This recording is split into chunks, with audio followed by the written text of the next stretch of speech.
Hello everyone. Today we are going to start the remaining part of the chapter 3 physical fitness, wellness and lifestyle. This is the part 2 and we studied about meaning of physical fitness, meaning of wellness, importance of physical fitness and wellness, meaning of lifestyle, importance of healthy positive lifestyle. So now we will study about components of physical fitness and components of wellness and components of healthy positive lifestyle. So let's start. Components of physical fitness. Number 1 is the endurance. Endurance क्या होता है? Endurance, strength and endurance are important components of physical fitness and have become an integral part of everyone's. Person may be businessman in office job, health service engineer, domestic servants, school kids, adults, elderly people. Irrespective of gender, define endurance as the ability to resist fatigue or as the ability of a muscle to exert sub-maximum force repeatedly over a period of time. Endurance can be defined as the ability of a muscle to exert sub-maximum force over a period of time. It's in simply words, endurance or muscular strength can be gained by taxing muscles beyond their normal functioning limits to increase physical capacity, just like all other organs and system of the body. Simple means में अगर बोला जाए तो आपके जो muscles हैं उनको जो है उनको और ज़्यादा स्ट्रॉन्ग करना, मस्कुलर स्ट्रेंथ को जो है गेन करना, मस्कुलर स्ट्रेंथ को जो है स्ट्रॉन्ग करना, फ्लैक्सिबल बनाना, उसे हम एंड्योरेंस बोलेंगे. अगर एग्जाम्पल के तौर पे ऐसे समझ सकते हैं कि अगर आप कोई भी वेट उठा रहे हो और अगर आप वो वेट उठा ही नहीं पा रहे हो, लाइक आपको कोई भी सिलेंडर लाइक उठाना है और वो आप उठा नहीं पा रहे हो, तो वो इसलिए नहीं उठा पा रहे हो क्योंकि आपके जो मसल्स हैं, आपके बोन्स हैं, वो स्ट्रांग नहीं है.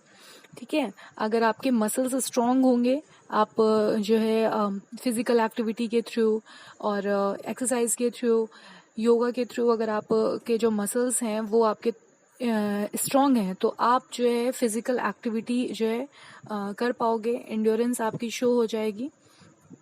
And then number 2 is strength. Strength is one of the most important physical fitness components as it is related to muscular concentration and physical movement. आपके physical movement के लिए strength का होना बहुत important है.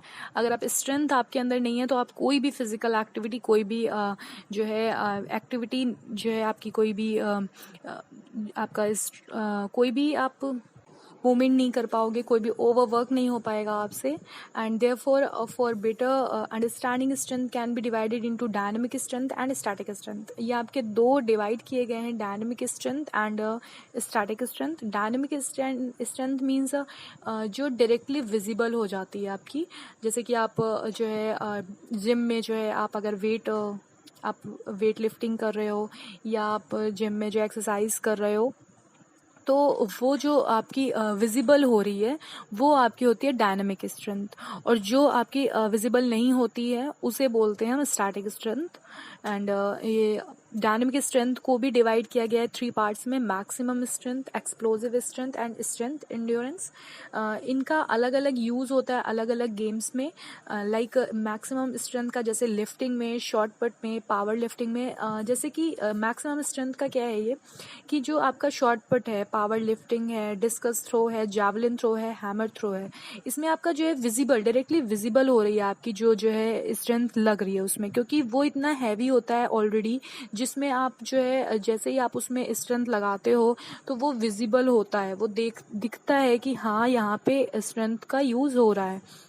Then explosive strength. Explosive strength, it can be defined as the ability to overcome resistance with high speed. It is the combination of strength and speed. जो combination होता है strength का और speed का, जैसे running, jumping, throwing. जो आपकी जो है, जैसे आप running करके आ रहे हो, then आप short put कर रहे हो, then आप running करके आ रहे हो और hammer throw कर रहे हो, जो वहाँ पे strength का यूज हो रहा है, जो यूज हो रही है, जो आपकी पावर वहाँ पे लग रही है, उसे बोलते हैं हम explosive strength. Then strength endurance क्या होता है? It is the ability to of the muscle to overcome resistance for a fairly long duration. It is the combination of strength and endurance. जो कॉम्बिनेशन है स्ट्रेंथ और endurance का, long distance running, road cycling, marathon, pole vault, जैसे कि आपकी जो है बहुत ज़्यादा जो रनिंग होती है, मैराथन होती है, बड़ी बड़ी लंबी लंबी जो है आपकी रनिंग होती हैं, पोल वॉल्ट होता है. फुटबॉल में जैसा कि आप ले सकते हो कि फुटबॉल में आपको जो है वहाँ पे स्ट्रेंथ भी दिखानी होती है, देन इंड्योरेंस भी होनी चाहिए वहाँ पे. तो वो आपकी, और वहाँ पे आपको रनिंग भी करना है और देन आपको खेलना भी है, वेल प्लेड करना है. सो वहाँ पे आपकी स्ट्रेंथ इंड्योरेंस का यूज़ होता है. देन स्टैटिक स्ट्रेंथ, जैसा कि बताया मैंने भी, जो इसे आइसोमेट्रिक स्ट्रेंथ भी बोलते हैं एंड ये डायरेक्टली विजिबल नहीं होता है. जैसे कि आपने डंबल्स अगर आप उठा रहे हो तो वो आप जो है वहाँ पे आपको एक बार में ही उठाना है. वेट लिफ्टिंग कर रहे हो तो वो भी आपको एक बार में ही उठाना है, और जो भी आपकी जो वहाँ पे स्ट्रेंथ लग रही है वो एक बार में ही लगनी है, और वो आपकी आपने उठा लिया और वो स्ट्रेंथ लग गई तो वो वहाँ पे विजिबल नहीं हो पाती है, आपकी क्लियरली विजिबल नहीं होती है. देन स्पीड क्या होता है? स्पीड जो है आपकी, speed is defined as the capacity of moving a line of a parts of body level systems on the whole body with the greatest possible velocity. Speed के साथ आपकी जो टेक्निक है, टेक्निक के साथ आपकी स्पीड भी होनी चाहिए. ठीक है, जैसे कि different ways, running speed of the body parts like shot put movement speed, and some sports require different types of fast movement, जैसे कि फुटबॉल, हॉकी. वहाँ पे आपको जो है नीड्स होती है, वहाँ पे आपके मोमेंट्स को स्पीड और मोमेंट दोनों की ही नीड होती है. आप बास्केटबॉल खेलते हो, बास्केटबॉल में आपको जो है स्पीड की ज़रूरत होती है, साथ में आपकी जो है जो स्ट्रेंथ है, इंड्योरेंस है, वहाँ पे आपको बहुत ही एक्टिव रहना पड़ता है, नहीं तो आपका जो है जो बॉल है वो कोई और जो है लेके चला जाएगा. तो ये इस यहाँ पे आपकी स्पीड की जो है नीड होती है. देन फ्लैक्सिबिलिटी आपके अंदर होनी चाहिए. अगर आपके अंदर फ्लैक्सिबिलिटी नहीं है, स्ट्रेचेबिलिटी नहीं है, मसल्स आपके जो है फ्लैक्सिबल नहीं है, तो आप जो है कोई भी जो है एक्टिविटी या फिजिकल एक्टिविटी जो है आप उतने अच्छे से जो है परफॉर्म नहीं कर पाओगे गेम्स में. देन कोऑर्डिनेटिव एबिलिटी मीन्स कि आपको कोऑर्डिनेट करके जो है चलना है. अगर आप स्पोर्ट्स एक्टिविटी कोई कर रहे हो, कोई आप गेम खेल रहे हो, तो आपको कोऑर्डिनेशन के साथ चलना है. ये नहीं कि आपकी टीम को जब नीड है तब आप जो है कोऑर्डिनेट ही नहीं कर पा रहे हो, आप उससे जो है उसके साथ नहीं हो, तो आपको जो है कोऑर्डिनेट होके चलना है. देन कंपोनेंट्स ऑफ वेलनेस क्या कंपोनेंट्स क्या है वेलनेस के? Then physical wellness, spiritual wellness, emotional wellness, environmental wellness, balance diet. Physical wellness means आप फिजिकली, जैसा कि अभी आपने आगे पढ़ा है कि फिजिकली आप जो है फिट हो, स्ट्रेस फ्री हो, फटीग आपको ज़्यादा ना हो, आप फिजिकली एक्टिव हो, आइडियल वेट हो आपका, एंड इनफ स्लीप हो, ज़्यादा आप अवॉइड करते हो, आप ड्रग्स वगैरह, तंबाकू, अल्कोहल, इन सब से आप दूर हो.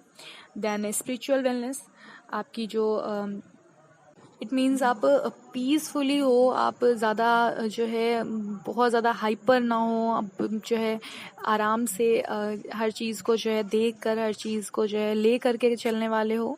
देन इमोशनली आप फिट हो, इमोशनली आप बहुत ज़्यादा जो है वीक नहीं हो कि आप कोई भी जो है गेम है या कुछ भी आपका कोई कंपटीशन है और अगर आप उसमें जो है अच्छा परफॉर्म नहीं कर पाए तो आप इमोशनली जो है बहुत ज़्यादा वीक हो गए, ऐसा नहीं होना है. देन बैलेंस डाइट, आपकी जो डाइट हो वो बैलेंस हो, आपके जो न्यूट्रिटिव फूड्स हों या जो है आपके फ्रेश फूड हों वो आपके जो है डाइट में शामिल हों. Carbohydrates, proteins, minerals, vitamins, water सब इंक्लूड होना चाहिए आपके फूड में. So next is components of health related fitness. Number 1 is a cardiovascular fitness. आपका जो कार्डियोवास्कुलर जो है आपका वो फिट होना चाहिए, आपकी बॉडी एकदम फिट होनी चाहिए, स्टैमिना होना चाहिए. देन कार्डियो रेस्पिरेटरी इंड्योरेंस, आपका जो रेस्पिरेटरी सिस्टम है, आपके हार्ट प्रॉब्लम्स ना हो, आपको जो है लंग्स प्रॉब्लम ना हो, ऑक्सीजन जो है टाइम टू टाइम जो है आपका जो है ऑरिजिनेट हो रहा हो, आपको वहाँ पहुँचा रहा हो, आप ऑक्सीजन दे रहा हो लंग्स एंड हार्ट्स को. So muscular strength and endurance. The maximum pulling force और a muscle group is called muscular strength. जो आपका मस्कुलर स्ट्रेंथ है वो जो है आपका एकदम अच्छा होना चाहिए. मूव जो है वो अच्छे से करता हो, आपको उसमें कोई प्रॉब्लम ना होती हो. And then flexibility and speed आप आगे पढ़ चुके हैं. So your chapter has been completed. Now listen carefully